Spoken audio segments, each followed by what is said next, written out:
Hello and welcome to History Check, the show where we recap the latest episode of our Bards and Nobles campaign that takes place on Twitch at twitch.tv/D&D Roll Call every Friday at 6 p.m. Eastern Standard Time. In the last episode, it was very royal and regal. The beginning started as you normally would for a group of individuals who have no formal training or no formal education on royal etiquette and procedures and do not own any fancy clothes. A ragtag group of people trying to find books as they can, as well as getting tailor-made outfits for them for the day. It was quite eventful for what it was. Immediately after, they were taken by some butlers to the elevator, and instead of going to the royal chamber where they thought they were going to go, they were instead taken up to Parthon's chamber to have a lovely chat with him about what they knew and the entire story of Bellington and Fox, and try and get more information about them to see if he could do anything to either help them or stop Fox from ever getting inside the castle again. And part of the same conversation, Sorn also started to butt heads with Parthon on a difference of opinion and an understanding of magic and war. In Parthon's eye, took it very personally and may or may not have an impact on the group, and especially Sorn in the future. After that, though, they were taken down to the waiting area to wait on the royal meeting to begin, to which the group had a nice time, a very awkwardly nice time, drinking a few drinks to settle their nerves, having some snacks, and then Devin came to grab them and the meeting began. Which the meeting went about as well as you'd expect for people who had never formally met a king or had a personal discussion / debriefing with someone of such a royal stature.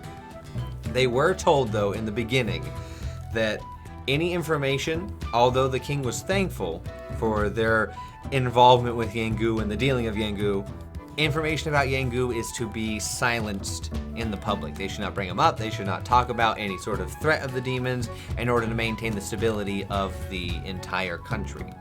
They also learned that there are rising tensions coming from the west, the four split countries of the former larger country that recently collapsed due to Devon.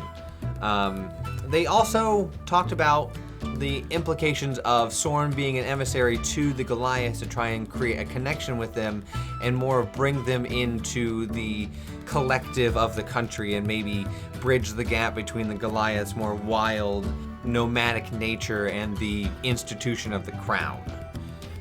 The biggest thing that they got was they were formally invited to work for the king and become emissaries of the crown and work as knights per se of the king, to which the group was a little shady on. They were not too with it, not too against it. They weren't quite on the same level, all four of them. So they said that they would defer and discuss this amongst themselves and come back with a actual answer later during the rest of the day. When Sorn prodded and wanted information about the young black dragon that they wanted to see and were told that they could see, the king immediately shut them down and said that they will be able to see the child whenever it is best for the crown, and they had gotten all the information they could out of him, and until then they were not allowed to see him or look for him or ask anything else about him. The first task, if they so chose to accept it from the king, would be to go to the western mountain range where the dwarven stronghold used to be, and that there were rumors and inclinations that Mephistopheles' own personal mini army were inside of the stronghold, or if there were remnants of that, if they could go and check and do recon, but not engage with whatever is down there, if anything was. And in the same vein of giving information to the king, the group told him about the cult that they encountered on their way over, and they also informed them of the lake where the lizard folk were living, where Moranek felt the connection to Ubrin and how that could be a potential problem, to which Parthon and the king let them know that they were going to send mages to go investigate that to see if there's anything they could find or assess the threat level overall. And that is how the meeting went. It had a little bit of back and forth. There were a few moments when etiquette was kind of thrown out the window for emotions and for the want of knowledge, but all in all, it went pretty well. After the meeting, they went to their rooms to decompress and discuss about the potential of working for the king. And after meeting with Devin and getting Devin's insight, they formally agreed to work for the king. Although there was all their own personal contingency that if they were given a task that was morally wrong or against the greater good of the people, that they would collectively defect and try and either figure out a better solution or leave, or in worst case with Hemnes and Soren fight against the king. So we'll see how that plays out in the future.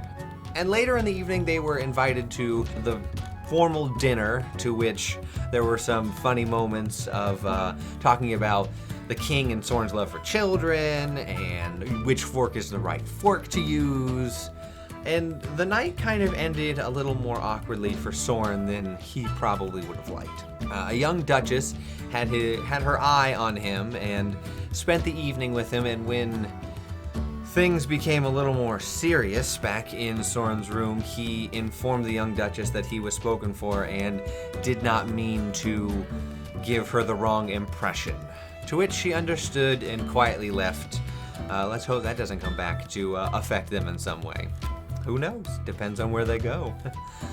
Then they went in the morning after to follow up and do their as promised task for Zolto, to meet with the artificer that runs the artificer trade school, you could call it, which is connected to the college in the capital. To their surprise, they found that the individual running the entire artificer show was a kobold named Unique. And Unique gave them individual tasks to do to make up for the debt that they made with Zolto, and the penultimate task they were going to perform would be to fight against Unique's living spells, as well as the clockwork dragon that Unique was making to combat Keeper and the other clockwork monstrosities that were popping up around the country as a way for their own defense. So that was everything that happened in this last session. I'm really excited to see how they do working for Unique and how well they do against Unique's creation. So make sure to check us out Friday at 6 p.m. Eastern Standard Time at twitch.tv/D&D Roll Call for all the hot action. Until next time, your history has been checked.